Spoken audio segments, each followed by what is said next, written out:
Eu já tive no cursinho aproximadamente 100.400 alunos. Portanto, eu sou um homem que não tem direito à privacidade. E a reação dos ex-alunos normalmente é estranhíssima. Estou jantando no restaurante e um me encontra: professor, o senhor comendo? Mas tem a sensação que a gente não existe em da sala. O chato é quando o ex-aluno é caixa do motel. E a pergunta é a mesma. O que eu queria discutir com vocês, nesses 100.400 alunos, vocês têm ideia da experiência que eu acumulei? Porque são 6.400 alunos, mas foram 100.400 cobaias. Eu utilizei como cobaia, ostensivamente, eu falava para eles, para perceber por que existe cursinho. A minha grande dúvida é essa: por que existe cursinho? O que se faz na escola oficial de equivocado que depois exige a existência do cursinho? Eu descobri várias coisas, muitas delas coloquei no livro. E há uns 10 anos, mais ou menos, fiz mais uma descoberta fantástica. Descobri que aluno tem cérebro. Não, mas a coisa é grave. Por quê? Porque na hora que eu me pus a estudar neurociência e arregacei as mangas e mergulhei fundo, e vindo não da aula da área de psicologia ou de medicina, vindo da área da informática, porque na faculdade eu era professor titular de inteligência artificial e configuração de redes neurais. Então, na hora que, na tentativa de fazer um computador pensar, eu fui estudar o único computador que, por enquanto, pensa, que é o cérebro humano. E eu descobri uma coisa assustadora. O cérebro humano é o hardware. Os aplicativos, tipo construtivismo, seriam o software. A minha pergunta é: são compatíveis? Resposta: não. Ou seja, o que nós temos que pensar é numa nova pedagogia, que, aliás, intitulei de neuropedagogia. Uma pedagogia que leve em conta as características do cérebro, do aluno. Primeira característica, importantíssima: o ser humano não fala porque pensa. Pensa porque fala. Mas, de qualquer forma, eu falo, penso em italiano, em português, em espanhol, em francês, graças a Beth, que era professora de francês, minha ex-mulher, e em inglês, porque a gente é obrigado hoje a falar inglês. Chinês, eu passei um tempão na China, só aprendi a falar xie. Mas eu aprendi uma coisa na China que já vou mostrar para vocês, uma coisa importantíssima. E foi na China. Na realidade, eu penso de maneira diferente. Alemão não sei falar, nunca consegui aprender alemão, é uma língua muito hostil. Não sei como é que alemão se reproduz. Não, imagina o seguinte: imagina um italiano que chega para a garota e fala: eu te amo. Cai na conversa. O francês: je t'aime. I love. O alemão: ich liebe dich.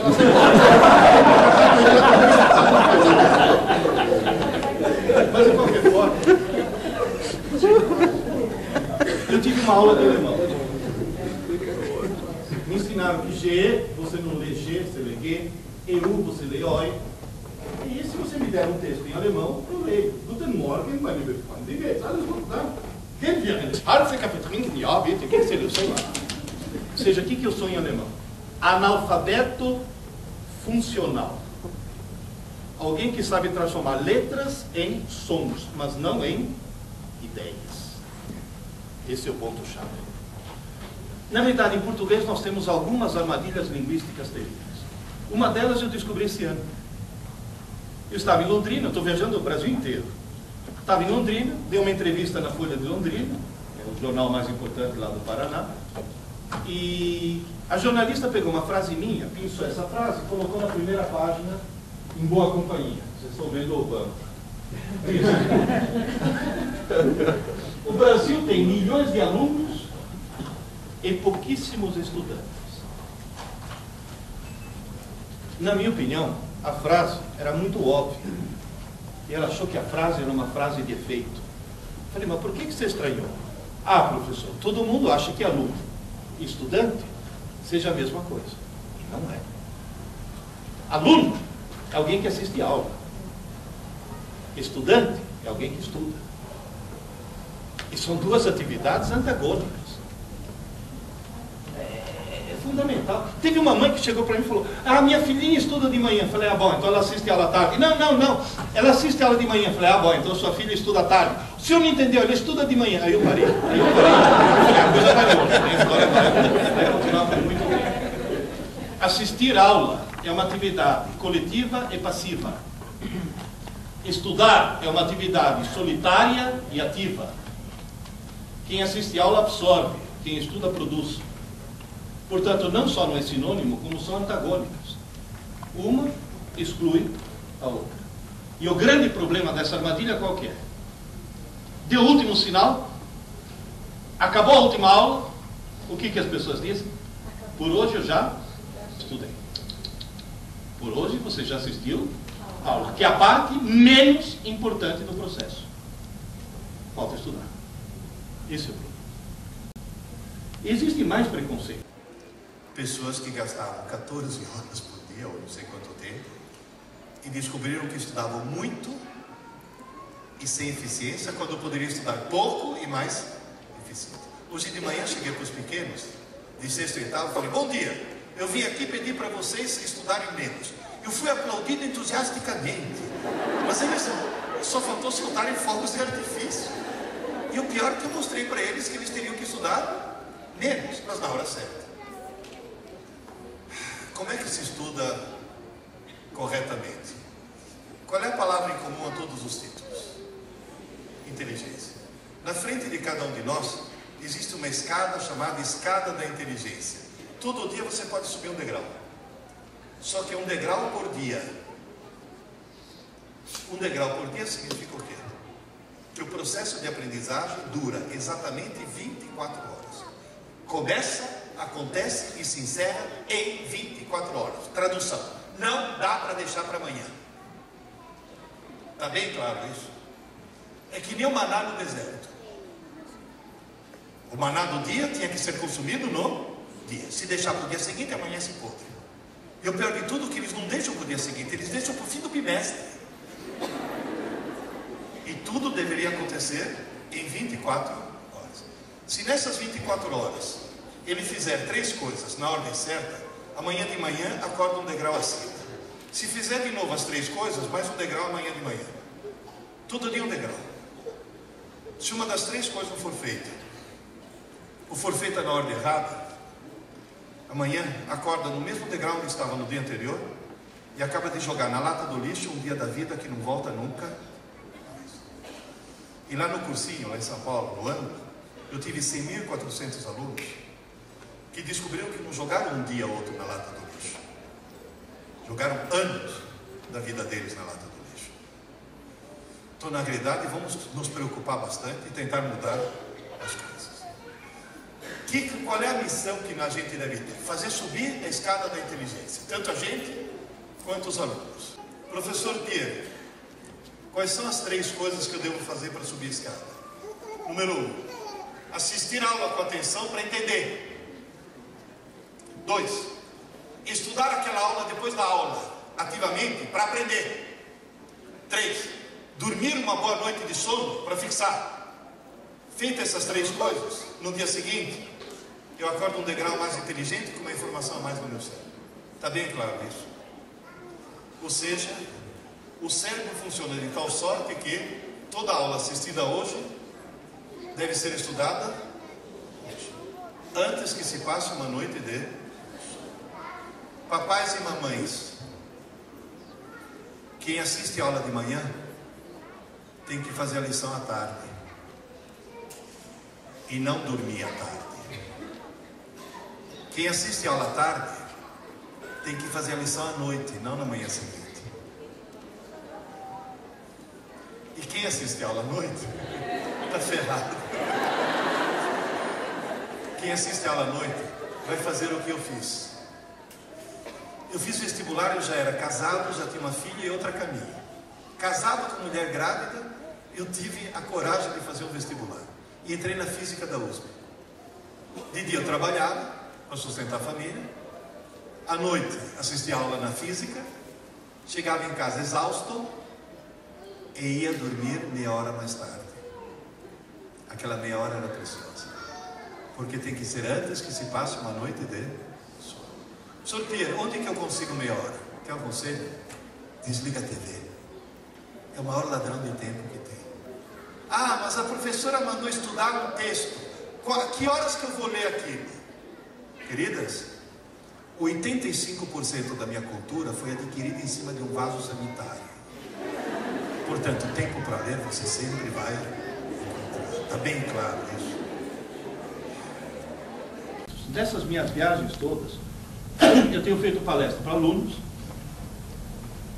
incrível, de quinta série e alunos de pós-graduação. Todos eles com o mesmo problema. Quarta série não. Na quarta série eles ainda são seres humanos. É na quinta série que começa a desgraça. Tenho feito palestra para professores e muitas palestras para pais. E principalmente na dos pais, muitos pais assustados com o que eu digo. Ô, professor, não daria para o senhor escrever um livro a respeito disso? Como eu sou exagerado, eu escrevi 3. Pode clicar aí, é meio complicado. Aprender Inteligência, que é para alunos. É bom você ler, viu? Já está lendo. Fiz uma sacanagem nesse livro. Já está na biblioteca. Já está? Não, mas eu tenho livro, ele já está lendo. Teoria, Passou para ele. Eu fiz uma sacanagem nesse livro. Eu coloquei uma provinha no fim, não dei a resposta, mas coloquei um e-mail dizendo: me mande a opinião sobre o livro e eu te mando a resposta. Sabe qual é a frase mais frequente? Pena que eu não li antes. E a segunda frase mais frequente, sabe qual que é? Meu consolo é que a culpa não foi minha. Porque a gente, na sala dos professores, como você disse, cadê? Tá aí. Na sala dos professores, a gente mete a lenha nos alunos. Mas se vocês pensarem bem, os alunos são vítimas. Os alunos são aquilo que a gente molda que eles sejam. Ou que a família moldou que eles sejam. O segundo, eu disse que é para os pais. Mentira. É para as mães. A parte mais terrível da escola são as mães. O que elas dão de palpite errado é uma coisa assim fantástica. Eu sempre falo que mãe na escola parece anão em campo de nudismo. Mete o nariz onde não deve. É um negócio assim.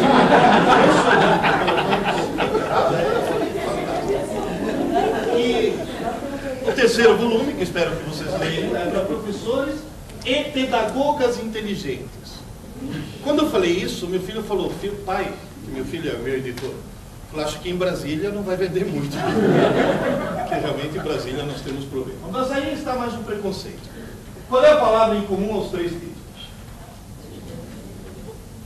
As neurociências já demonstraram, e a psicologia ainda não chegou lá, infelizmente, e a pedagogia está muito longe também disso, já demonstraram que a inteligência, talento e vocação são qualidades aprendidas. Não, vamos das famílias? Não. Por quê? Quando eu dava aula na PUC, eu dei aula na pós-graduação da PUC durante 4 anos, num curso de formação de terapeutas familiares. Se você está estranhando o que um físico faz no curso de terapia familiar, eu quero deixar bem claro que se eu tenho um cara que entende de família, eu sou. Casei 4 vezes. Não é fantástico? 5. Mas eu chego. Minha mulher não me ouça. Nem a minha. Moral da história. Nesse curso eu dizia, os meus alunos eram todos assim, psiquiatra, psicólogo. Eu falava: gente, se você estiver perdendo o jogo, não mude os jogadores. Mude as regras do jogo. Eu vou explicar rapidamente. Eu aprendi essa regra com o pai de um amigo meu. O Dorival tem a minha idade. Portanto, não nasceu, foi fundado. E teu irmão quase da mesma idade, o Darcy. Os dois têm 11 meses de diferença. E ele me conta, quando nós éramos crianças, meu pai era muito pobre. Estava começando a vida. Então a sobremesa era um pedacinho de goiabada. Meu pai repartia e eu e meu irmão começávamos a rolar no chão brigando para saber quem ia ficar com o pedaço maior. Até que um dia meu pai se encheu das brigas e falou: quer saber de uma coisa? Vou mudar a regra. Colocou a goiabada, a faca, falou: eu não vou repartir mais. Quem vai repartir vai ser um de vocês. Só que a regra é: quem reparte, não escolhe.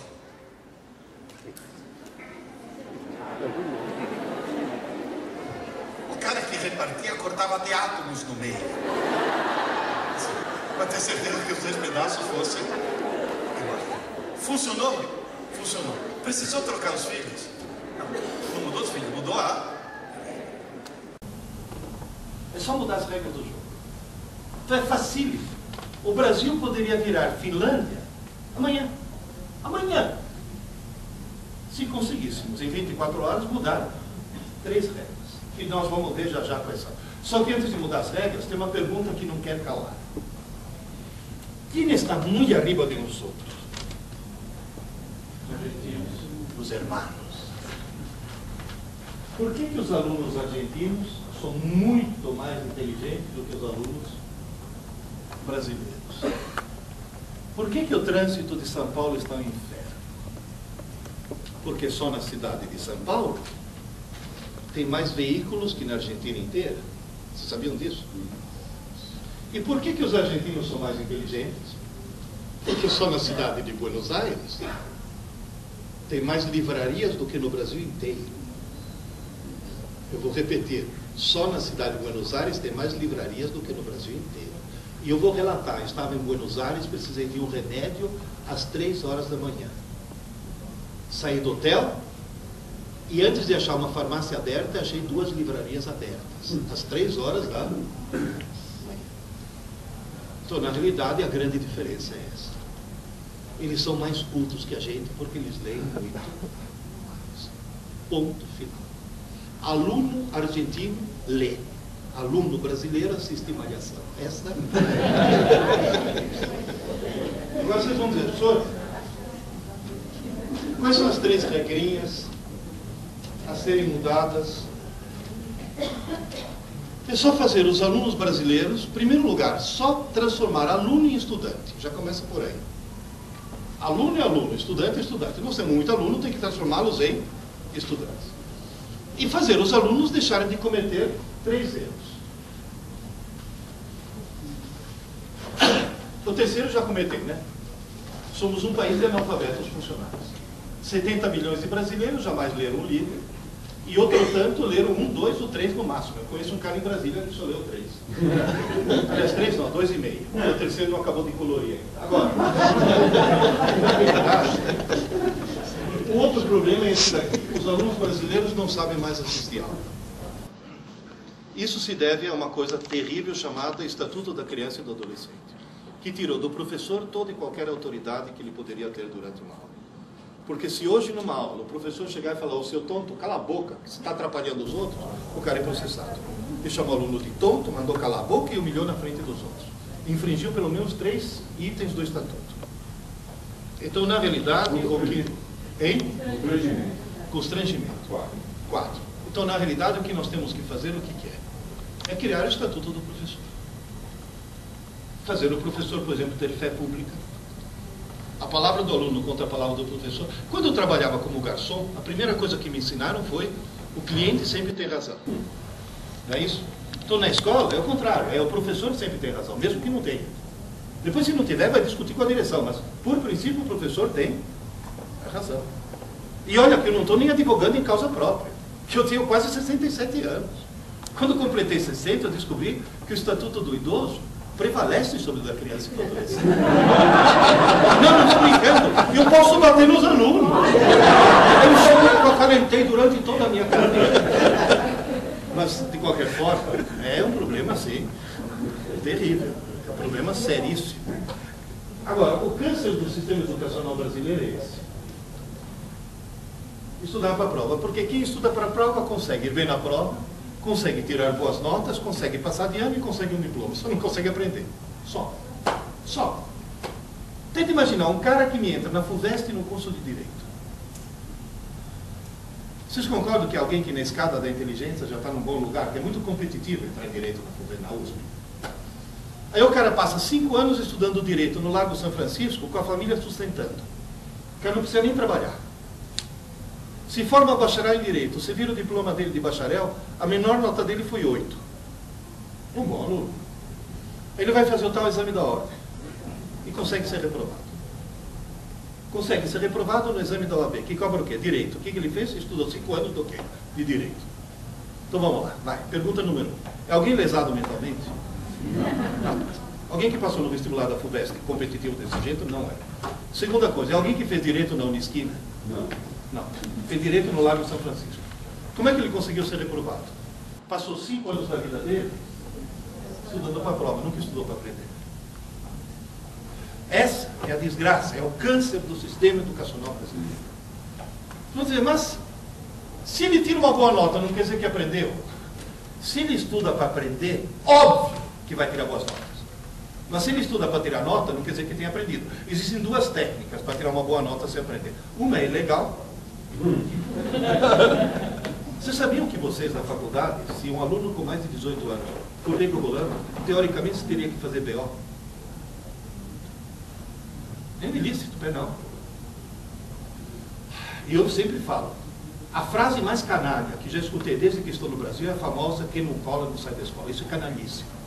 Porque o problema de colar não é só um problema técnico, o problema é ético. Se você deixar uma criança de 10 anos colar, quando crescer vira o quê? Senador. Tem que cortar o mal, Agora, como é que alguém que não cola consegue tirar uma boa nota sem aprender? A escola marcou uma prova na quinta-feira de manhã. Quinta-feira de manhã tem prova de geografia. Quando é que um aluno normal começa a estudar? A quarta não é normal. A quarta é alguém que tem visão a longo prazo. Na quarta-feira ele chega e fala: mãe, me acorda meia hora mais cedo. Ou na quinta-feira: professora, posso estudar na sua aula que eu tenho prova na aula seguinte? Me dá mais 5 minutos. Por que todo mundo do fundamental, do médio, da faculdade e da pós-graduação estuda mais em cima da hora possível? Para não dar tempo de esquecer. Muito bem. E se tiver tudo fresquinho, dá para tirar nota, não dá? E logo depois? Viva a Tunísia, né? E viva a Tunísia. Vocês percebem, gente, o absurdo que é, a farsa, a palhaçada que virou o sistema escolar brasileiro? Esse é o câncer. Insanidade é continuar fazendo sempre a mesma coisa e esperar resultados diferentes. Então o que acontece aqui no Brasil? O equívoco da pedagogia qual que é? Não deu certo? Melhora as aulas. Continua não dando certo. Melhora mais ainda as aulas. Mas não está. Aumenta o número de aulas. Esse é o grande equívoco. Porque o problema não são as aulas, o problema é o estudo pós. Agora vamos ver quais são as causas. Então vamos ver. Por que as pessoas ficaram mal educadas? Simples. Porque se criou o hábito no Brasil de se ter um televisor ligado o tempo todo. Quer dizer, e o que isso tem a ver? Tem a ver que todo brasileiro se acostumou a ter alguém falando com ele que pode ser ignorado. Onde quer que você vá, tem um zum de fundo, é zum, é zum. E aí, de repente, o professor vira um zum. O hábito que se criou. Eu estava na Unip, em São Paulo, fazendo uma palestra para 800 alunos. Curso noturno, trabalharam o dia inteiro, estão cansados. 10% estava conversando. Eu resolvi fazer uma experiência. No meio da palestra, de repente, eu desliguei o microfone e comecei a falar nesse tom de voz. Inclusive, como a acústica do teatro estava muito boa, eu até perguntei: quem está no fundo me ouve? Ele falou: ouvimos. O cara da frente falou: eu também estou ouvindo. De tanto que eu estava berrando. Durante 5 minutos falei sem microfone. Todo mundo começou a prestar atenção. Aqui, inclusive. Você não consegue mais ir no cinema. As pessoas falam em voz alta. Já repararam isso? É simplesmente. Eu não aguento mais. Eu entrei na internet e depois vou mostrar para vocês. $8,99. Controle remoto Ninja. Eu sempre ando com ele. É um controle remoto que desliga qualquer televisão do mundo. Onde quer que eu vá, eu apagando. Eu chego no hotel, me levam para o quarto para mostrar qual é o quarto, o cara carrega minha mala. Qual é a primeira coisa que o desgraçado faz? Liga a TV. Antes até de ligar o ar-condicionado. Vocês percebem? A TV faz parte do dia a dia. Eu fui no Carrefour, eu moro numa chácara. Pedi ajuda do meu caseiro. Falei: Marcelo, me ajuda a fazer compra, que é muita compra hoje. Vamos lá. No meio das compras bateu a fome. Eu não tinha almoçado, nem ele. Falei: vamos comer um sanduíche. Lá está, eu e o Marcelo com o nosso sanduíche, o nosso refrigerante. Sentamos na mesinha, dentro do Carrefour mesmo. Quem é que estava na parede? A Globo. Aí eu peguei o Ninja e Aí o Marcelo começou a rir muito. Ele ria. Eu falei, Marcelo, você nunca viu Ninja? Ele falou, Ninja eu já vi. Eu nunca vi isso aí. Eu olhei que tem um cidadão com um sanduíche meio comido, olhando para a TV apagada assim. Imóvel. Eu peguei o Ninja, liguei de novo, ele voltou a comer. Eu vi um ser humano dar um pause na vida, e o Zuzum parou. O Zuzum voltou a... Portanto, a primeira tarefa que eu peço para você, chegou em casa, por favor, desligue a TV. Não, você não tem ideia do que a TV está falando. Eu já trabalhei na TV. Trabalhei 2 anos na TV Cultura. Só não trabalhei no terceiro porque fui preso. Mas, na realidade, foi lá, em Paco. Na época da ditadura militar. Mas, na realidade, vocês não sabem que a TV imbeciliza de propósito. Porque se não imbecilizasse, você não compraria. Ninguém que tenha conservado um mínimo de sanidade mental jamais compraria um cinturão elétrico, vida choque, e acha que você vai acabar com a família. Vocês já notaram que não está vendendo mais? Porque você pode enganar poucos por muito tempo, ou muitos por pouco tempo. Você não pode enganar todos o tempo. Todos já descobriram que aquilo é uma fase, uma angústia. Olha, nunca, você dá aula de lógica, nunca tente entender a lógica de uma mulher. Ela não é nem melhor nem pior que a nossa, é completamente diferente, é um outro sistema operacional. Alguém chega para você e fala, se você não sabe porque eu estou brava com você, não sou eu que vou dizer.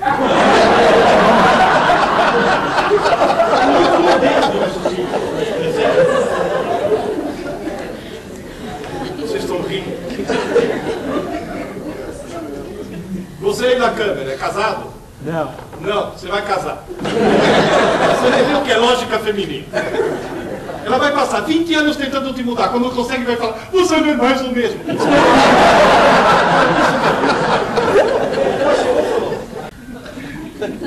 Filho de uma mãe, em Barra do Piraí, chegou e falou, senhor, me dá o microfone. Depois não. Falou, nós estamos sem TV lá em casa há 4 meses. O rendimento dos meus filhos na escola melhorou horrores. Meu marido me redescobriu e na hora do jantar nós voltamos a ser uma família. Eu quero dinamitar essa turma. Então, na realidade, eu não estou pedindo para vocês dinamitarem a TV, mas me faz um favor. A TV é um eletrodoméstico. Sabe o que você faz? Liga na hora que tiver teu programa e quando acabar teu programa, me faz um favor. Desliga. Não deixa ligar. Porque aí você assiste o que você quer, não o que eles querem. Está bem claro? É eletrodoméstico. Se deixa o liquidificador ligado 24 horas por dia, não, de repente dá vontade de fazer uma vitamina, já está ligado. Você liga na hora que precisa televisor. É a mesma coisa. E hoje em dia está acontecendo uma coisa mais grave. Além do televisor, agora tem o videogame. E agora tem o computador. Você sabia que computador não pode ser colocado no quarto do filho? Você sabe o que está causando o computador? Um rebaixamento de QI. Isso provado por um médico psiquiatra de Londres. O computador usado de forma compulsiva produz um rebaixamento de QI que é o dobro do que se a criança ou o jovem fumasse maconha. E segunda coisa, está produzindo hiperatividade e falsos positivos de hiperatividade. Então, na realidade, o computador fica na sala para ver a que horas que liga, a que horas que desliga. Principalmente o que está sendo acessado. Porque a coisa está saindo do controle. Mas por falar em computador, o melhor computador do mundo está dentro do crânio de todo mundo. É chamado encéfalo, como chamam de cérebro. Na realidade, o nome certo seria encéfalo. Na realidade, aqui, por exemplo, no sistema límbico, é uma região onde é muito fácil colocar uma informação, mas é muito fácil perder. No livro 1, eu faço a analogia com a memória RAM do computador. É como se fosse a memória RAM, certo? Você põe informação, apaga, põe informação, apaga. Você apaga coisas que você colocou segundos antes. Você está sentada na sala, com a perna direita cruzada sobre a perna esquerda. Levanta, vai decididamente para a cozinha, e para no meio da cozinha, fica que nem um idiota se perguntando o que eu vim fazer aqui. Já aconteceu com todo mundo. Quanto tempo se passou? Segundos. E já subiu. E o que tem que fazer para lembrar? Aí não adianta buscar a inspiração na geladeira. Você tem que voltar e ficar na mesma posição. E nesse momento você diz, eu tenho sérios problemas mentais. E tem. E tem porque nessa região daqui um homem pequeno idiota. Só para vocês perceberem a existência de nosso pequeno idiota interior, o sistema límbico é a primeira parte do cérebro que acorda pela manhã. E assume o controle por pelo menos 10 minutos. Vocês já repararam nos primeiros 10 minutos depois que você acorda, quanta bobagem você faz? Eu já vi um filho meu calçar 2 meias no mesmo pé e procurar outra. Eu tenho uma filha loira, inteligentíssima, como esmagadora a maioria das loiras, por isso que tem piada de loira, porque todo mundo morre de inveja das loiras. Só que ela é inteligentíssima 15 minutos depois que acordou. Porque ela me entra na cozinha, falando no celular. Abre a geladeira, pega a caixinha de leite, guarda o celular e já chega. Eu falei, Luísa, é perecível. Bom, eu sou o recordista da família. De manhã cedo acordei, fui ao banheiro e escovei os dentes com hipogloss. E alguém lá em cima tentou me avisar, porque eu estava duro disso aí. Eu falei, deve ter, tá velho essa parte. Agora, a boa notícia é qual que é? Que se dentro de cada um de nós aqui mora um idiota, dentro de cada um de nós aqui mora um gênio. Quando eu dava aula na engenharia da computação, lá na UNISAM, eu passei para os meus alunos a seguinte tarefa. Cada neurônio do córtex equivale a alguns kilobytes. Um cérebro humano adulto tem 300 bilhões de neurônios. O neurônio não pensa. Quem pensa são as sinapses, as ligações entre os neurônios. Um cérebro humano adulto tem aproximadamente 100 trilhões de sinapses.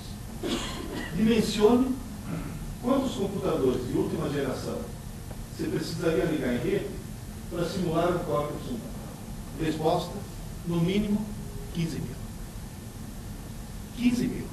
Vocês têm ideia do que quer dizer isso? Então, em primeiro lugar, para dentro do engenheiro. E colocar 15 mil computadores em 1,5 litro, isso sim que é nanotecnologia. Você sabe o que quer dizer isso? Que no fundo, todo mundo é um gênio. Alguns bem no fundo, mas todo mundo é um gênio. O cérebro humano tem uma capacidade incrível. Se alguém estudar 10 horas por dia, cuidado que eu disse estudar e não assistir aula, hein? Todos os dias da semana, sábado e domingo inclusive, todas as semanas do ano e todos os anos de sua vida, essa pessoa esgota a capacidade de processamento de seu córtex em aproximadamente 4 séculos. Quanto tempo nós vamos viver? Mas, se você for uma Dercy Gonçalves, se você for Oscar Niemeyer, 1 século. Eu pretendo morrer aos 96 anos baleado por um marido ciumento. Esse é o primeiro. 4 séculos significa o quê? Que todos nós vamos morrer com pelo menos 3/4 da inteligência que ele nos deu ainda sendo desenvolvida. Olha enorme, gigantesco desperdício, só porque essa rede veio sem manual de instruções. E as pessoas usam de maneira extremamente equivocada. Quer ver? Vocês não vão perceber. Escrever no idiota é fácil, mas apagar é fácil. Escrever no gênio é mais difícil, mas depois que você escreveu aqui, isso não apaga nunca. Então aqui você escreve, apaga. Escreve, apaga. Aqui você escreve e não apaga. Pergunta. Na hora que um aluno estuda o mais em cima da hora possível para fazer a prova, para não dar tempo de esquecer, está colocando as informações do idiota no gênio. E viva a Tunísia. Você vê o cara entrar na sala de aula para fazer prova, o cara entra assim. Sem chacoalhar a cabeça. Se chamava outra, que foi por um ponto agora. Ou aquela menina que entra assim, não fala comigo. Pior é isso, professora. Dá a prova logo. Antes que eu. Vocês percebem? Pô, tá bom, professor, como é que a gente faz para... Qual é o manual de instrução? Pelo menos o comecinho, a gente nas neurociências já descobriu. Pelo menos o comecinho do manual. E daqui para frente eu vou trabalhar com metáfora para não entrar na parte técnica, certo? Porque senão a gente vai ficar até daqui a uma semana nós estamos ainda discutindo a parte técnica. A minha metáfora é a seguinte: aprender é escrever no cérebro. Agora, como é que eu escrevo no cérebro? Em cada uma dessas regiões eu escrevo de uma forma diferente. Por exemplo, como é que eu vou escrever no cérebro? É como se eu pegasse um formão e um martelo e em uma laje de mármore eu fosse cavando letra após letra.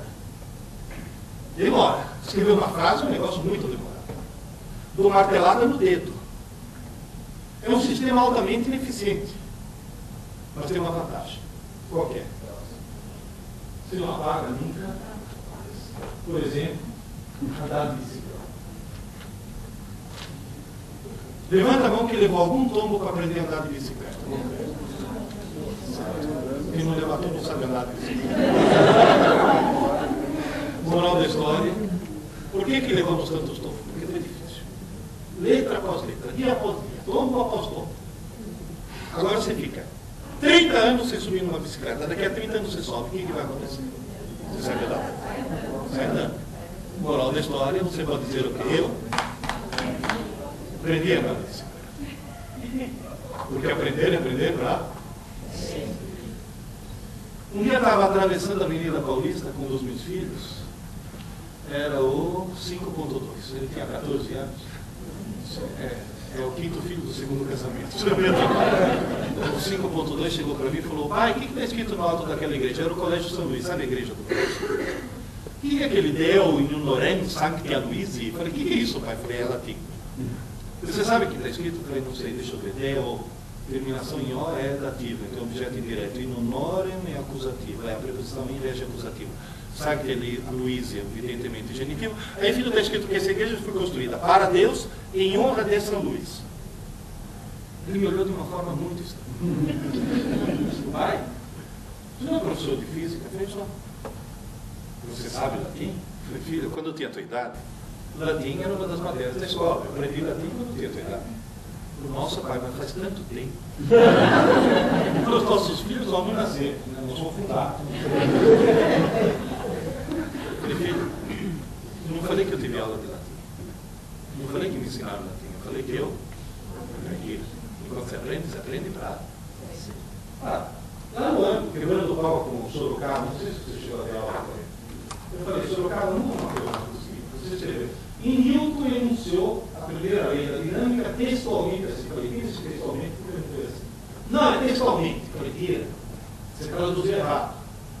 Meu inglês é muito melhor que o seu. Eu falei: então está explicado. Porque o Newton não escrevia em inglês, ele escrevia em latim. Se você pegou do inglês, você já herdou o erro de tradução. Eu falei: como é a original? Eu falei: corpus omni perseverare status suo crescente, ver movente uniforme ter indirecto, nisi quatenus aviribus impressos código statum libro mutar. O senhor acabou de para mim e falou: amém. Quando você aprende para sempre, não por isso. Está bem claro. Não é bom, professora, para aprender uma coisa para sempre. Uma coisa tão penosa assim, cavar na laje do árvore, letra após letra. Não. Para você aprender, por exemplo, no sistema límbico, é como escrever na areia da praia, no rascunho. Só que tem dois problemas. É fácil escrever, mas está ventando. E toda noite, ao dormir, a maré sobe e apaga tudo. Repito, apaga tudo. Você passa o dia escrevendo na praia, à noite, na hora que você dorme.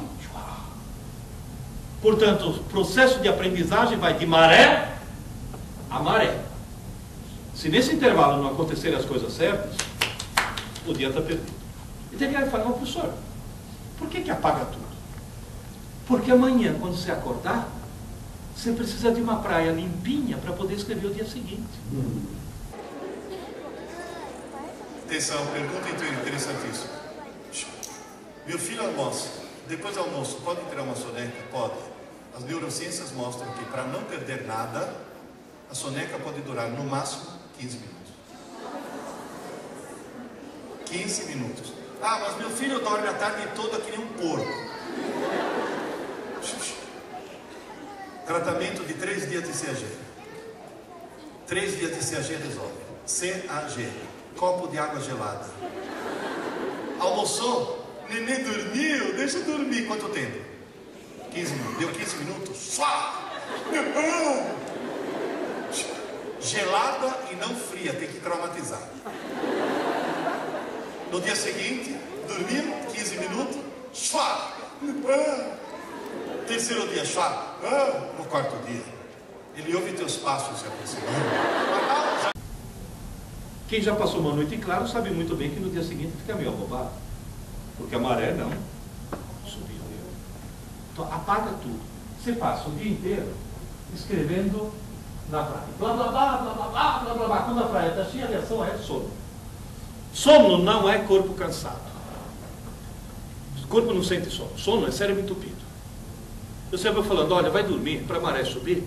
porque eu preciso depois que essa praia fique limpa, senão amanhã não vai dar para viver o dia normalmente. Tem gente que fala, mas professor, se não cabe mais nada na praia, não está na hora de escrever nos 15 mil computadores? Que bom seria. Acontece que o córtex humano não consegue chupar cana e assobiar ao mesmo tempo. Se ele está no modo leitura, ele não está no modo gravação. Se ele está no modo gravação, não pode estar no modo leitura. Quando é que ele está no modo leitura? Quando você está acordado e está buscando informações dele. Aí não dá para gravar. Quando é que ele está no modo gravação? Quando você está desacordado. Não está lendo mais, ou seja, quando você está dormindo. Tentar ler alguma coisa no córtex humano, enquanto a pessoa está acordada, tentar escrever alguma coisa, é como tentar trocar o pneu de um carro com o carro em movimento. Se o carro está no modo andar, não está no modo trocar pneu. Se está no modo trocar pneu, não está no modo andar. Portanto, com certeza, se você quiser passar da memória RAM para o HD, que seria, faz o papel, o córtex faria o papel de HD, você tem que dormir. Na hora que você dorme, se você for medir a atividade elétrica do cérebro, você vai notar que assim que você adormece, cai quase a zero. É o chamado sono profundo ou sono sem sono. Nesse momento você tem que ir ao cachorro em coma. De repente começa o chamado sono REM, REM de Rapid Eye Movement, movimento rápido dos olhos. Nesse momento você está sonhando. Depois vem mais sono profundo, sono. Sono profundo, sono. Sono profundo, sono. Durante a noite, o teu cérebro tem uma atividade frenética. Durante a noite, o teu cérebro não para de funcionar. Vai alternando. É uma atividade louca, mais do que agora quando vocês estão acordados. Tem cara que fala, mas eu nunca reparei. Sim, você está dormindo. E pelo fato de estar dormindo, portanto estar inconsciente, as pessoas não valorizam o sono. Não sabem as atividades fundamentais que acontecem durante o sono. Vou citar só uma. As neurociências já descobriram que durante o sono REM, e somente durante o sono REM, é que são secretados aqueles enzimas que são indispensáveis para a transformação de memória a curto prazo em memória a longo prazo. Então, o salvar acontece quando? Quando você sonha. À noite, vocês não dormem para descansar. Descansar, vocês estão descansando agora, estão sentados. À noite, você dorme para sonhar. E você sonha para resetar o cérebro. Você sonha para fazer manutenção no cérebro. E, obviamente, é uma manutenção inconsciente. Você está dormindo. Você passou o dia escrevendo na praia. Tudo que você escreveu não está em baixo relevo? Está afundado, não está? Está em baixo relevo. Aí entra em ação um mecanismo automático que chama encarregado da manutenção, que olha o que está em baixo relevo, joga cimento fresco em cima que penetra em todas as frestas, endurece, retira uma placa em alto relevo, dura, e essa placa é levada para um gigantesco armazém chamado córtex e não vai apagar nunca mais. Agora, se você quiser que isso daqui seja copiado, bem legível, primeira coisa, carca fundo. Na hora de escrever na praia tem que carcar fundo, para isso daqui sair bem alto. Está bem claro isso? Agora, cuidado que há uma diferença enorme entre aquela laje de mármore, onde você acabou letra após letra, e essa placa, volta só um instante, e essa placa de concreto que você colocou aqui. Qual é a enorme diferença? Na laje de mármore, você escreveu o que você queria. Na placa de concreto, quem manda é esse cara aqui. É o inconsciente. Não é um processo consciente. Portanto, durante o dia, você passa o dia escrevendo aqui. À noite, a maré sobe, joga a maior parte das coisas no lixo e apenas uma pequena placa é gravada aqui, gerando pouco conhecimento. Você recebe muita informação e gera pouco conhecimento. O que eu falei dos degraus da escada da inteligência bem no começo do papo? Como é que se adquire conhecimento? Pouco a. Eu vou dar um exemplo, não estou dizendo que vocês na escola têm que fazer isso. Tente imaginar um curso médio com 30 aulas por semana. Tudo bem? Você pode dar 6 aulas todas as manhãs, de segunda a sexta, ou 5 aulas todas as manhãs, de segunda a sábado. Independentemente do que é mais prático, ou até em termos de marketing, o que é mais eficiente em termos didáticos? 6 aulas por semana durante 5 dias, ou 5 aulas por semana durante 6 dias? 5 aulas por semana. Porque a quantidade de conhecimento que o cérebro humano é capaz de adquirir por dia é pequena. Está claro isso? Como é que se adquire conhecimento?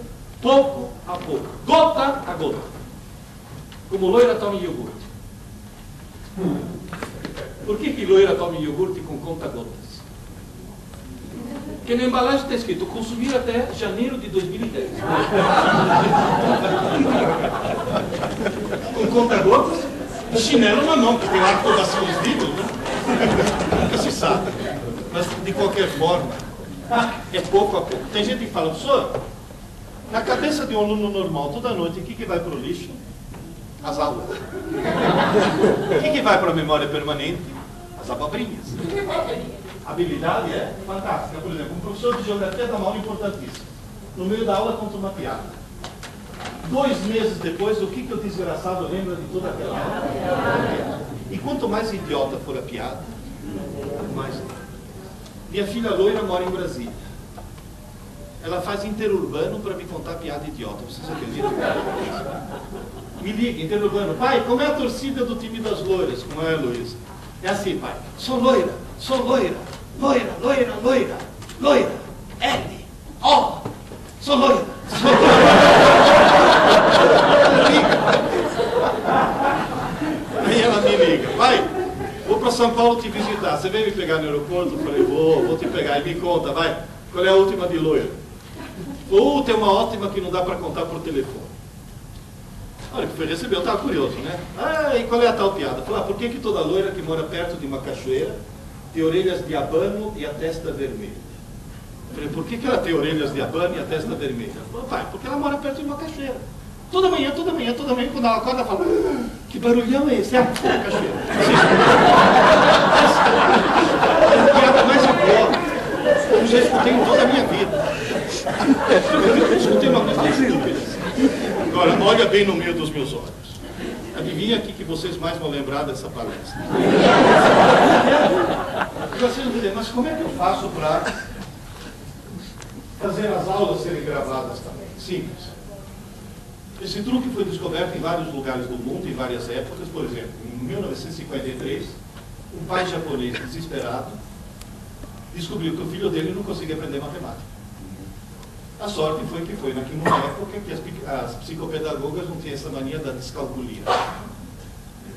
Porque hoje bota descalculia, pronto, nunca mais vai aprender matemática. Aí esse pai desesperado, o que fez? Montou toda uma série de exercícios partindo do princípio que nenhuma escada é alta demais se os degraus forem... Mas o nome desse japonês era Toru Kumon. Foi descoberto na Finlândia, foi descoberto em São Paulo por 4 jovens engenheiros, Simão Feigenbaum, química, já falecido, Carlos Magno, desenho descritiva, já falecido, Emílio Gabriales, física, ainda vivo, e Abraham Bloch, matemática, ainda vivo, lá na Israel. Esses 4 jovens engenheiros montaram um cursinho para preparar os alunos para entrar na escola politécnica no vestibular de dezembro. E a primeira aula era em março, e eles descobriram uma coisa fantasticamente assustadora. Davam 4 aulas maravilhosas em março, no dia seguinte só tinham sobrado as piadas. E o vestibular em dezembro. Aí na base da tentativa e erro, porque nenhum deles sabia nada de neurociências, nem o próprio Toru Kumon sabia, mas na base da tentativa e erro, usando muita intuição, descobriram o quê? Que se no mesmo dia, a minha metáfora, antes que a maré suba, os alunos fizessem exercícios de aplicação e fixação daquelas aulas que tiveram, que na minha metáfora seria o quê? Durante a aula escreveram de leve, são alunos. Na hora da tarde, na tarefa, carca fundo, repassando o que estava de leve, repassa agora fundando bem, não são mais alunos, agora são estudantes. Eles descobriram que as aulas estavam lá no dia seguinte, no mês seguinte, em dezembro, no ano seguinte, E se vocês fizerem um exame de consciência, vocês três, é capaz de você recordar de aulas inteirinhas que você teve há 35 anos atrás, porque tem uma laje de concreto em alto relevo que está lá. Então eles inventaram um slogan de 4 palavras, muito tempo depois eu acrescentei aqui. O slogan está, depois me faz um favor, Washington, mostra a cadernetinha depois para eles, com aquela primeira página, com as 4 palavras. Depois eu acrescentei aqui. As 4 palavras são, desde aquela época, aula dada, aula estudada. Eu acrescentei a quinta palavra, hoje. Antes que a maré, toda aula assistida hoje tem que ser uma aula estudada hoje. Ou seja, assistiu a aula hoje, é aluno, tem que estudar a aula hoje, é estudante. E tem que ser antes que a maré sul, ou seja, antes que se passe uma noite de sono. Agora, cuidado. Quem assiste a aula pela manhã, faz a tarefa à tarde. Quem assiste a aula à tarde, tem que fazer a tarefa à noite, e não na manhã seguinte. E quem assiste a aula à noite, ou vai dormir meia hora mais tarde, ou o curso noturno é estruturado de tal forma que você faça aqui dentro mesmo a tarefa. Quer dizer, o cara teve aula e logo em seguida ele faz a tarefa aqui mesmo. Nem que seja na forma de prova, para obrigar o cara. Tem que obrigar, mas assim não é espontâneo. Gente, tem 2 maneiras de fazer um burro andar com uma cenoura. Se colocar a cenoura na frente não adianta, tem que usar a segunda opção. Não tem jeito. Tá claro isso. Depois você censura isso, viu, Davi? Moral da história. Antes que a maré sul. Não tem jeito. O grande drama dos cursos noturnos qualquer. Que todo ciclo de aluno, estudante e sono, no caso do curso noturno, está tudo condensado no fim. O cara tem que ser aluno e estudante em poucas horas. Ao contrário de um aluno, por exemplo, que assiste a aula pela manhã, que é a tarde toda, etc. Mas mesmo assim, insisto, tem que ser antes que se passe uma noite de sono. Ou, cuidado, antes que se passe um longo período de sono. Porque tem gente que tem filho adolescente, que chega em casa, almoça, se der uma cochilada de 15 minutos, a maré não subiu. Eu cochilo 15 minutos. Tem aluno que não, chega em casa, almoça, dorme que nem um porco durante 5 horas, acorda todo embaçado, porque parece que tem algodão no cérebro, e as aulas já foram parar no lixo. Como é que eu faço com meu filho adolescente? Simples, 3 dias de tratamento de CAG. 3 dias de CAG. Copo de água gelada. Dormiu depois do almoço, ótimo, deu 15 minutos, não é água fria, é água gelada. No segundo dia, 15 minutos, terceiro dia, no quarto dia. Ele ouve teus passos se aproximando. Não, já acordei. É que se não dá para ensinar, tem que adestrar. Existe o momento da aula e muito tempo depois o momento da prova. Aproximadamente 1% dos alunos brasileiros estudam no dia da aula e 99% estudam na hora da prova. Esse, infelizmente, vive a Tunísia. Qual é o melhor sistema educacional do mundo? Finlândia. Na hora que o Ministério da Educação descobriu que a Finlândia é o melhor sistema educacional do mundo, pegaram as pedagogas de Brasília e mandaram fazer o estágio na Espanha. Na Espanha. A última moda é catalã. Querida, você não sabe o que está acontecendo embaixo do gol? Eu fui para a Finlândia. Conselho: jamais vá para a Finlândia no inverno. Existe uma coisa, eles têm inclusive uma coisa chamada depressão sazonal. O índice de suicídio é altíssimo. Sabe o que é? Não é o frio, falta de sol. O sol nasce às 11 horas da manhã e se põe às 2 da tarde. Você imaginou? 10 horas da manhã é noite. 11 horas nasce um pálido sol que faz pronto, 2 horas já é noite. E eles bebem, eles mamam uma vodka, que é um negócio assim impressionante. Eu fiz amizade com o professor finlandês, falei, viu? Mas por que você bebe tanto? Ele falou, não, jamais bebo de dia.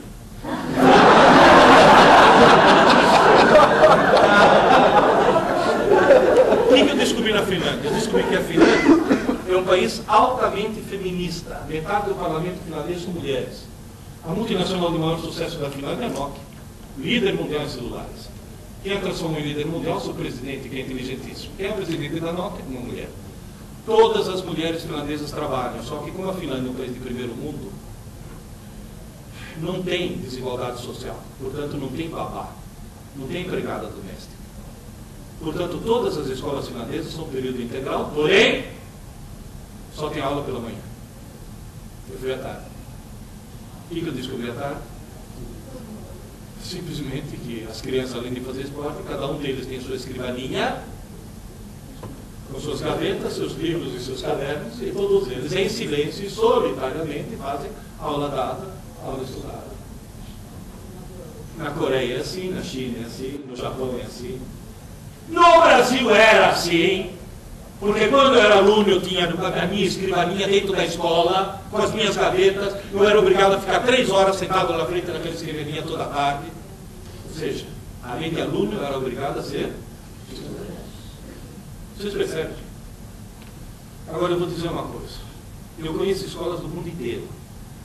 Eu viajei o mundo inteiro. Não tive nenhuma escola até hoje que funcionasse melhor do que a aula dada, aula estudada. Ou seja, professores, pelo amor de Deus, não se permita nunca dar uma aula sequer sem que ela esteja acompanhada de uma tarefa. Isso é o ponto fundamental. Eu estava em Mato Grosso, vamos chamar aquela cidade, vamos lá perto da Serra do Caxi. O ano me liga. Ih, precisa de 5 aulas de gravitação universal para o terceiro médio. Dá para você escrever? Quando eu voltar para São Paulo, eu escrevo. Não. É urgente. Começa aí. Você não tem folga no hotel? Tá, obrigado. Aí eu peguei meu computador, 5 aulas de gravitação. O que eu escrevi? Em primeiro lugar, 5 tarefas. Depois de escrever a parte mais importante, que são as 5 tarefas, aí cocei a cabeça e falei, que aulas que eu vou ter que escrever agora para que quando esse cara estiver sozinho, seja capaz de executar essa. Esse é o ponto-chave. Esse é o ponto importante. Estava eu na China, na cidade de Xi'an, conhece? Onde tem o exército dos guerreiros de terra. Aí fui visitar uma cidade lá e o professor me disse visitar. Se eu escuto, esqueço, se eu vejo, entendo, se eu faço, eu Confúcio. Repito, se eu escuto, eu esqueço. Se eu vejo, eu entendo. Se eu faço, eu aprendo. Eu não admito alguém que esteja estudando sem ter um lápis e um papel na mão. E vou dizer mais uma coisa. Se você perder todas as anotações que você está fazendo agora, perder, mesmo assim, você vai ser a pessoa que mais chance vai ter de lembrar do que foi dito, porque foi o ato de escrever. E cuidado, escrever e não digitar, hein? Se você escrever, vai para o teu HD. Se você digitar, vai para o HD do Mico. Então, sempre escrever. Isso é fundamental. A partir do Fundamental 2, durante a aula, o aluno ouve e vê. E durante a tarefa, ele faz. Portanto, a aula não serve para aprender, a aula serve para entender. A tarefa é que serve para... Agora, sabe qual é o perigo? Quando o professor é muito bom, quando o professor é muito bom, o aluno olha e fala, nossa, entendi tudo, logo, já sei. Você entendeu, não? Posso fazer uma demonstração rápida? Com a mão direita, segura o nariz. Segura o nariz, com a mão direita. Eu estou segurando com a mão esquerda porque estou fazendo o papel de espelho. Com a outra mão, segura a orelha por fora. Por fora. Isso. Estou esperando que ela está se ajeitando. Oi. Por fora, não por dentro. Agora bate. Agora com a outra mão o nariz, por esquerda, e a orelha. Bate. Com a primeira mão o nariz e a orelha. Bate. E com a outra mão o nariz, orelha. Bate. Para. Todo mundo entendeu. Não tem jeito de não entender, que é para segurar o nariz e a orelha. Cruzado e intercalado. Agora vamos ver se aprenderam. Comecei com que mão? Então vamos lá. Mão direita. Pronto? Agora comigo. 1, 2. Tenta não enfiar o dedo no olho. Vamos lá. Peraí. O que vocês sentiram na perna? Entenderam uma coisa? Aprenderam? Então o que vocês têm que fazer hoje, saindo daqui, ficar na frente do espelho 15 minutos, primeiro bem devagar, depois cada vez mais depressa, tranque a porta do banheiro. E amanhã, espera, agora nós fizemos a aula da, em casa você vai fazer a aula, estudar, depois você vai dormir, para fixar. Amanhã, quando vocês encontrarem os outros professores que não puderam estar aqui, e a palestra ontem, o que o professor mostrou? É uma coisa que preocupa. Ele falou que deve ser muito lesado alguém que não consegue fazer. Você pode tripudiar em cima dos outros, você entendeu? Aprender, tá claro? É claro que quando a criança é pequena, durante a aula ela ouve, vê e faz, ou seja, alterna. É aluno, estudante, estudante, aluno, aluno, estudante, durante a aula. Mas leva uma pequena lição para casa para criar o hábito. Quando o cara está no cursinho, o faz durante a aula é muito pequeno. Não tem muito tempo. Então o que interessa é o que ele faz em casa, ou na sala de estudo. Portanto, a importância da aula vai diminuindo com o correr dos anos de escola, e o estudo solitário vai aumentando cada vez mais. Aqui ele é ultra dependente da tia. Tem a tia, tem auxiliar da tia, tem 12 aluninhos na sala. Quando chega no pré-vestibular, na aula eu tinha 200 alunos. A aula só serve para entender, depois o que o cara vai aprender. Portanto, no fundo, qual é o dever da escola? Fazer o cara subir a escada da inteligência, se transformando em autodidata. Ninguém aprende coisa alguma se não for autodidata. Só que tem um pequeno problema. Só consegue ser autodidata alguém que tem uma boa interpretação de texto e um bom vocabulário. E só consegue ter interpretação de texto e vocabulário quem lê muito. E só lê muito quem lê por Brasil. E a escola brasileira é especialista em criar o ódio. Porque chega para o pobre coitado de 12 anos, que idade que ele tem?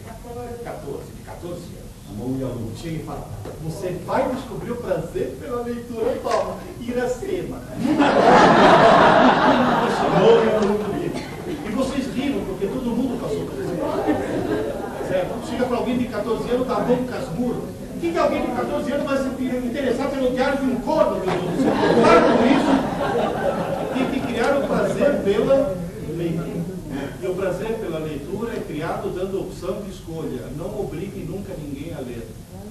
Por obrigação até sexo é desagradável. Sempre dê opção de escolha. Nem que seja para ler, sei lá, Crepúsculo. As meninas agora todas estão lendo Crepúsculo. Eu tentei ler, cheguei na metade e não aguentei. Mas elas aguentam, então deixa elas ler. Eu não aguentei, teve uma luz que se eu não vai terminar, eu falei, o dia que eu menstruar, eu vou terminar.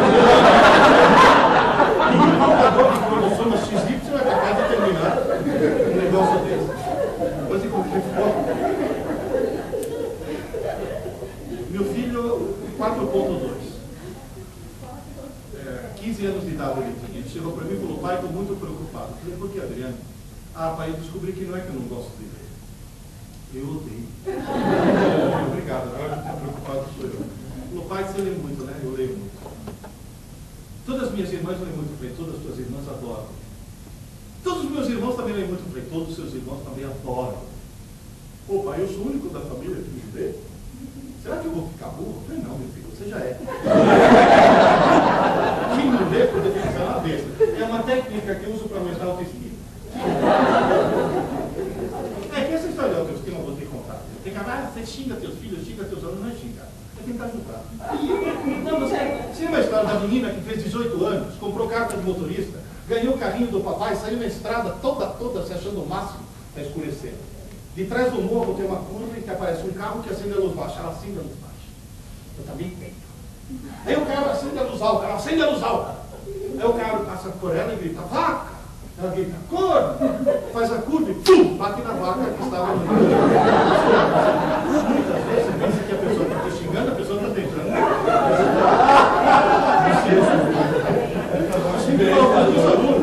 Se eu te chamo de idiota, eu não insulto, eu diagnosto. O primeiro passo é para a cura. Qual a moral da história? Pô, pai, mas eu já li um livro. Com 15 anos eu tinha lido um livro. Aliás, algumas semanas depois eu fui ler. Me fui obrigado pela escola a ler esse livro. Se fosse o primeiro livro da minha vida, eu seria semi-analfabeto até hoje. Eu nunca vi uma coisa tão horrível. Eu tentava ler e falava, meu Deus do céu, quem que escreveu isso? Ele só pode ser uma freirinha que tem uma maconha. É um livro sobre as crises místico-religiosas de uma galinha. Uma galinha tendo crises místico-religiosas. Adriano, não estou pedindo para você ler um livro, estou pedindo para você descobrir o prazer de ler. Como? Falei, fácil. Foram escritos milhões de livros no mundo, um foi escrito para você, pelo qual eu não sei. Como é que eu acho? É simples, começa a ler um livro qualquer, tá chato, para e começa outro. Para, tua tarefa não é ler. Tua tarefa é descobrir o teu livro, isso está chato. Ah, mas se todo mundo falou que é bom para eles, não para você, começa outro. Está chato, para e começa outro. Está chato, para e começa outro. Falei, sabe qual é o perigo? Depois de você fazer isso 4, 5 vezes, você vai ter a falsa sensação que todos os livros do mundo são chato. Não é verdade. Livro é que nem namorado. Tá chato? Troca. Tá chato? Troca. É que nem esposa. Moral da história, na 8ª tentativa ele achou o Hobbit, no tal do Tolkien. Pai, nunca achei que um livro pudesse ser tão divertido. Eu falei, tá salvo. Tá salvo, porque agora você vai tendo uma frase que você já escutou teu pai falar, tua mãe falar, tuas irmãs e teus irmãos falarem, e você nunca entendeu. Por que frase? Eu li o livro e assisti o filme, mas o livro é muito melhor do que eu. Pois é. Falei, a história continua. Falei, continua. Senhor dos Anéis. Compra para mim. Vocês imaginam a emoção de um pai que eu vi seu filho semi-analfabeto pedir para comprar? Não, 3, né? Senhor dos Anéis. Entreguei para Adriano 1.200 páginas. Devorou. Pai, tem mais alguma coisa no gênero? Disse que é a segunda dose. Aí eu fui sacana. Falei, que tal a história do Rei Arthur, Mago Merlin, Cavaleiros da Tábua Redonda? 4 volumes das Brumas de Alba. Devorou. Pai, tem mais alguma coisa no gênero? Tem. Só que vamos mudar um pouco de gênero, né? Senão daqui a pouco se vira feiticeiro. As aventuras completas de Sherlock Holmes, devorou. A trilogia da fundação dos Sagas Imóveis, devorou. O fim da infância de Arthur Clarke, devorou. Agora eu pergunto, Adriano, odiava, né? Ele odiava a maldita galinha, isso que ele odiava. Na realidade, hoje o Adriano lê, fala, escreve, pensa fluentemente em português, italiano, espanhol, francês, inglês, até ele empatou comigo. E acabou de voltar de Frankfurt. Aprendeu alemão. Coisa que eu jamais vou. Na verdade, chegou um brasileiro e falou, a língua mais suave do mundo é o português. Eu falei, por quê? Borboleta. Ó, dá ideia. Borboleta. Aí o francês falou, não, então francês, borboleta francês? Papillon. Aí o inglês falou, sorry. Então em inglês, borboleta, bota. Aí italiano, não. Na língua pessoal do alemão dele italiano, farfalla. Alemão chegou com nein. Língua mais suave do mundo, alemão, borboleta em alemão, Schmetterling. Schmetterling, que é de uma borboleta de asas de acinó.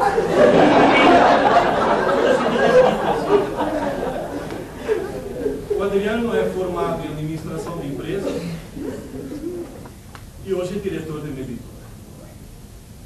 Se vocês pegarem o livro, no expediente, está lá, diretor editorial, Adriano Fromer. Tá lá. Ou seja, veja a importância que tem o livro. Hoje ele adora. Portanto, é criar o prazer pela... E atenção, hein? Isso é dever de todos os professores, não dos professores de português. Coitado. Todos os professores. E vou dizer mais uma coisa. Eu viajo muito. Quando a aeromoça chega e fala, em caso de despressurização da cabine, máscaras cairão. Puxe para liberar o fluxo de oxigênio. Coloque sobre o nariz a boca, prenda com elástico e se tiver uma criança ao seu lado, coloque a máscara primeiro em você para poder ajudar a criança. Está passada a mensagem?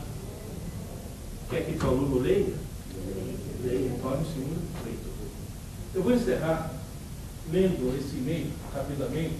Não vou ler o e-mail inteiro. São centenas de e-mails que eu estou recebendo, mas esse me tocou em particular. Me chamo Paulo, estou lendo o segundo bloco, tá, gente? Me chamo Paulo, sou de Salvador, Bahia, tenho 21 anos e, infelizmente, ainda não passei no vestibular da Federal e da Estadual para o curso de Direito. Agora sei porque até hoje não passei. Estudei errado a vida toda. Agora ouça essa frase. Desde pequena sempre fui a melhor aluna da sala, porém só estudei para tirar boas notas. Descobri que nunca aprendi de fato. O resultado foi um fracasso vergonhoso nos vestibulares. Eu não entendia como uma aluna nota 10 pudesse ser reprovada tantas vezes no vestibular. Faço vestibular desde 2005, quando terminei o terceiro ano. Agora a Paula entendeu. Ela foi uma boa aluna, mas foi uma péssima. Esse que é o ponto-chave. O nosso dever é transformar alunos em... É isso que nós temos.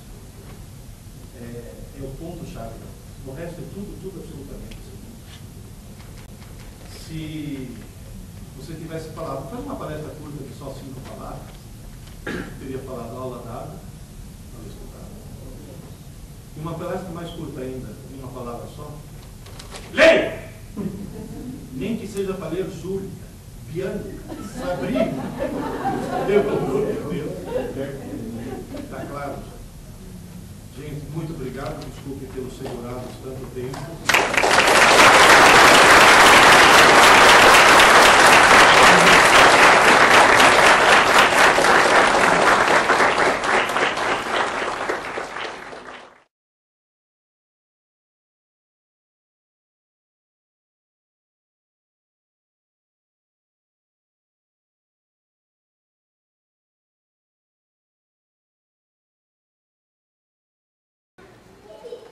Na época do meu pai dizia: filho, estuda e tira um diploma que teu futuro está garantido. Hoje, o diploma não vale mais nada.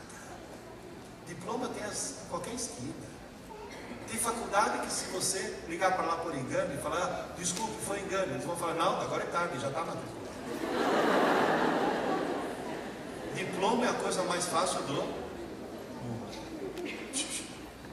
Qual é a saída? Há 2 semanas atrás eu estava em Limeira, na antiga Fumagalli, agora chama Máximo.